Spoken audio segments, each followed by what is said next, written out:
This is MacroVoices, the free weekly financial podcast targeting professional finance, high net worth individuals, family offices, and other sophisticated investors. MacroVoices is all about the brightest minds in the world of finance and macroeconomics telling it like it is, bullish or bearish, no holds barred. Now, here are your hosts, Eric Townsend and Patrick Ceresna.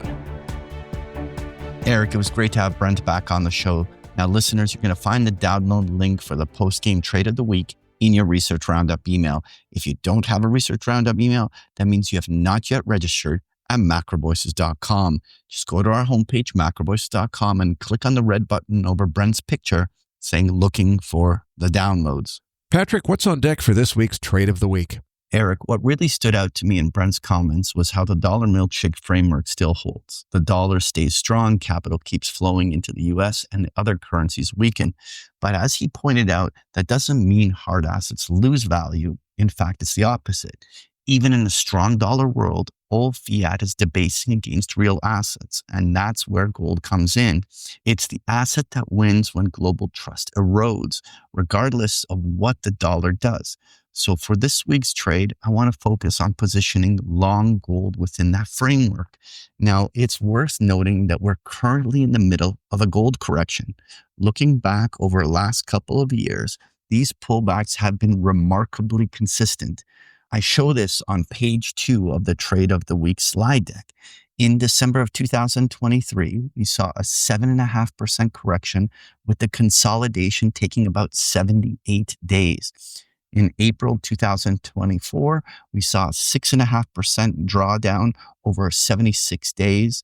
In October 2024, stretched to roughly 9% over 68 days. And this past April, we had 11% correction where the consolidation lasted 120 days. The current pullback is already over 11% deep, and we're only 13 days into it. Now, the magnitude of each correction tends to correlate directly with the velocity of the prior advance. And since the last bullish impulse in gold was so strong, a deeper retracement was to be expected.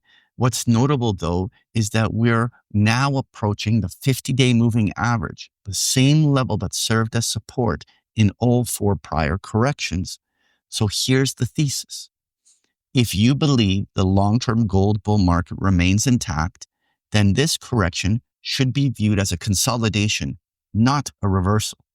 If this pattern holds true, this pullback could play out deep into December, with price action basing within a defined range. In that case, the strategy should be to tactically add to gold exposure on weakness, while structuring positions that create some positive carry during the consolidation period. Now, if we accept the view that this is a mid-cycle correction within a long-term gold bull market, then it makes sense to think tactically about how to take advantage of the consolidation period. The option strategy that immediately comes to mind is selling puts for income at the levels where I actually want to be a buyer of gold. It's essentially getting paid to have limit orders in the market, earning premium today for the willingness to take ownership at attractive levels if we get another leg lower. What makes this even more interesting is that, as I show on page 3 of the slide deck, implied volatility on gold remains elevated. We've pulled back from the extreme highs, but we're still sitting in the top quartile of the past year. That means that puts are paying juicy income compared to what gold has historically offered. So rather than chasing the market higher, I can generate carry by selling premium into this correction, get paid to wait, and potentially step into new long exposure at levels I already like. That's exactly how I want to be positioned during a healthy consolidation. So for this week's trade, I want to illustrate the idea directly in gold futures market. I'm looking at the November 24th, 2025 option expiration, which settles the December gold futures contract. At the time of recording, gold is trading around $39.90. If we assume, as in the past 4 corrections, that the 50-day moving average will act as support, that puts our key reference area around 3,900. So I'd target the zone by selling the 3,900 put, roughly $90 below the current price, which is bidding around $54. That means you're collecting roughly 1.4% of the notional in income in under a month, while giving yourself a comfortable cushion to the downside. If you're assigned, you end up long gold at an effective cost base of $3,846, which is right near the area where every prior correction had found support. So this is a classic example of getting paid to do what you want to do anyway. Own gold on a pullback.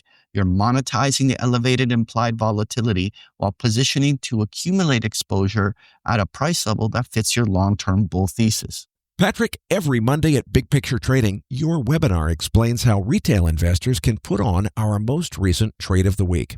For those listeners that want to explore how to put on these trades in greater detail, don't miss out on a 14-day free trial at bigpicturetrading.com. Now let's dive into the post-game chart deck. Eric, let's talk equities. What are you thinking here? Well, Patrick, as I've said before, we're in the early stages of a secular inflation, and that inflation is going to be good for the stock market because secular inflations always are good for the stock market in the beginning. The thing is, what everybody remembers is the horribly bad for the stock market part of the inflation, like the 1970s. Well, at the beginning, it felt good in the late 1960s. It's when the feedback loops start to kick in that we haven't gotten to yet that inflation becomes really bad for the stock market. So just be patient, folks. The awful for the stock market part of this secular inflation will come in due time, but it's not time yet. So I think this market can continue higher in the intermediate term. As far as what happens in the immediate short-term time frame, well, anything's possible. I do think there's plenty of reason to think that inflation will carry us higher. At the same time, we're really pretty darn overbought here on a technical basis, so some kind of correction or pullback would certainly be in order. Bigger picture, though, I think it's higher first and then lower on stocks because of inflation, but not until the inflation is really entrenched, and we're just at the beginning of this major secular trend. Well, look, the S&P 500 has been making higher highs, higher lows. It's now well off the danger zone of the market.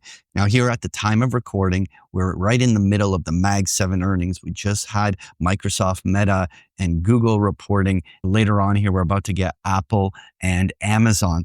I feel that this is really important to see whether these stocks actually can keep the momentum going because the breadth of the market is awful. We're under 50%, which means that the majority of stocks are actually downtrending, not uptrending, which means that these mega cap stocks like NVIDIA and all these other Mag 7s are carrying all of the weight of the S&P's rise.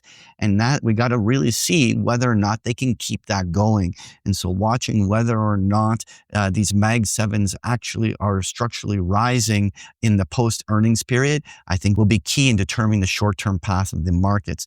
Now, even if we do have a little bit of a correction, there's a pretty big cushion. Almost all of the systematic trading triggers that would cause the negative sell feedback mechanism are actually 200 to 300 S&P points lower. So the market has a lot of breathing room here to take short-term corrections and not trigger something bigger. All right, Eric, let's touch on the dollar. Well, as I said last week and have said before, the Dixie has firmed up toward the high end of its recent consolidation range, but we haven't seen an upside breakout yet. Lots of pundits are calling for one. We'll see what happens. I'll be watching gold's price action and whether it can get back above 4,000 and stay there. That, for me, is going to be a telltale for what's likely next to come for the dollar index. A sustained breakout above the consolidation range, let's call it above 100 on the Dixie, would potentially lead to significant downside risks in several other markets, including equities. Well, Eric, the U.S. dollar has been consolidating above the 50-day moving average and edging to the top end of its range. What's really interesting here is just after the Bank of Japan's monetary policy statement, we just had the U.S. dollar break out against the yen. The pound sterling has been breaking down, and the euro has been actually very weak. So we're in a situation asking that question as to whether or not the U.S. dollar is going to countertrend. So there's so much bearishness right now about that dollar, and so will we see some sort of a squeeze and counter trend that would certainly cause some intermarket disruptions? All right, Eric, let's touch on oil. The geopolitical risk premium spike seems to be over, and we're stabilizing around $60 WTI. I still say, though, anything is possible from here. President Trump wants lower oil prices, but at the same time, there are geopolitical risks that could easily escalate to much higher oil prices. I think there is a potential of lower because the president is pushing for it. At the point of that next geopolitical escalation, obviously it's likely to be up. I still think longer term, the picture is up for oil, but a few dollars down, maybe even as much as $10 down from here before we get into that sustained rally is entirely possible. So I don't think you want to chase the long side of oil here unless you're willing to ride out some volatility. I also hosted an oil up versus down debate for Zero Hedge Wednesday night, the 29th of October. The replay link for that Zero Hedge debate, which I hosted, is linked in your Research Roundup email. Well, Eric, it's an interesting moment in crude oil in that we found some support along its previous year lows. We've bounced, but we've only bounced back to the 50-day moving average and 50% retracement. We have not seen the primary downtrend yet be reversed, but it's a puzzle to see whether or not the selling subsides, whether we see basing formations. I'm actually quite bullish crude oil going into next year, but we have to really see where this downtrend ends. We have to really see where that transition moment to something bullish can happen, because it certainly isn't here yet. All right, moving on to gold here, Eric. What are your thoughts?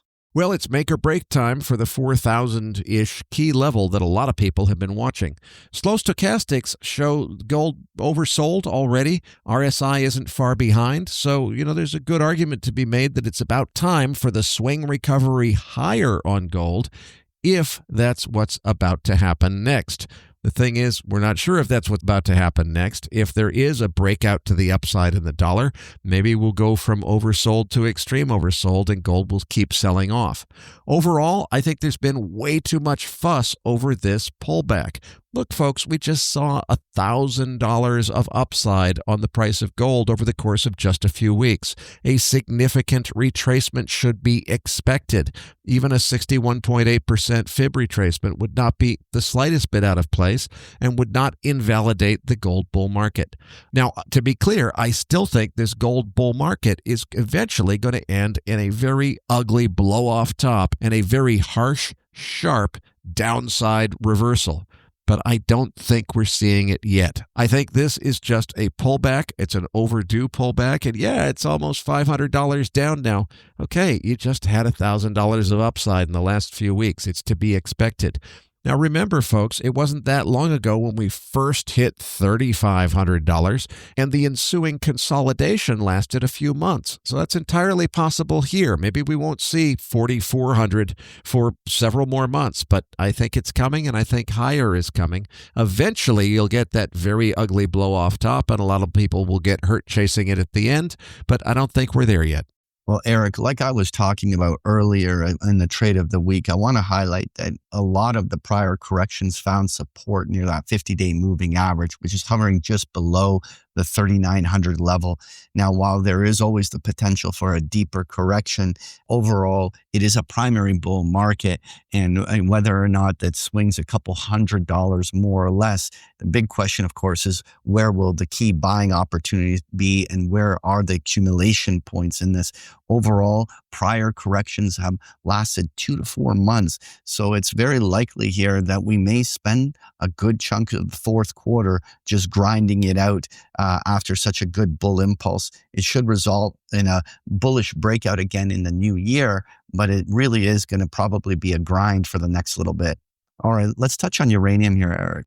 The reason for the big upside surge on uranium miners and all other things nuclear related was a U.S. government announcement that it will make a huge investment in Westinghouse and possibly subsidize more AP1000 reactor projects in the United States. That is obviously a huge increase in demand that's quite a few years out, so it's not going to affect the immediate spot price of uranium.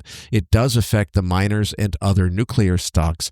more importantly, in my mind at least, it signals very strong commitment from the U.S. Department of Energy under Secretary Wright's leadership that we're going nuclear, folks, and we're going nuclear in a big way. I think this uranium and nuclear bull market is in its infancy. It's just barely getting started. Now, at the same time, the internet boom was just barely getting started when we had the dot-com bust in 2000. We could easily see, considering how overbought all these uranium stocks are, some negative news flow could really, send us down for a while. But it's temporary. I hope it happens because it'll be a buyable dip. Well, Eric, on page 10, I have that chart of uranium futures. And what I want to highlight is that while uranium stocks have had a very strong impulse, uranium is just getting things underway. I actually think that owning physical uranium through things like the Sprott Physical Uranium Trust is very interesting here. And there's lots of room for actually the physical uranium to actually make some traction. I still like this chart quite a bit. Patrick, before we wrap up this week's show, let's hit that 10-year Treasury note chart. We basically had the FOMC meeting. Powell cooled the market off a little bit with their dovish expectations. And we saw the SOFR futures all react with taking about 10 basis points out of the markets. A lot of the probabilities of a rate cut in December have gone from almost a certainty to now about a 2/3 odds that there will still be a rate cut in December. So things have cooled off, and that caused the 10-year yield and the 30-year yield to both pop a little bit here. The big question is that just a quick little gyration correction, or did something more pivotal change? I think we need a little bit more data. Obviously, there was a reversal on the FOMC, which is an important event moment.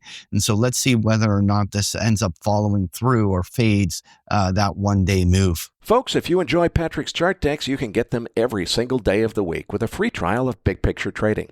The details are on the last pages of the slide deck, or just go to bigpicturetrading.com.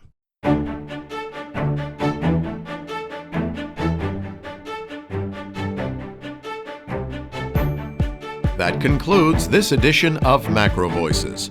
Be sure to tune in each week to hear feature interviews with the brightest minds in finance and macroeconomics. MacroVoices is made possible by sponsorship from BigPictureTrading.com, the Internet's premier source of online education for traders. Please visit BigPictureTrading.com for more information. Please register your free account at MacroVoices.com.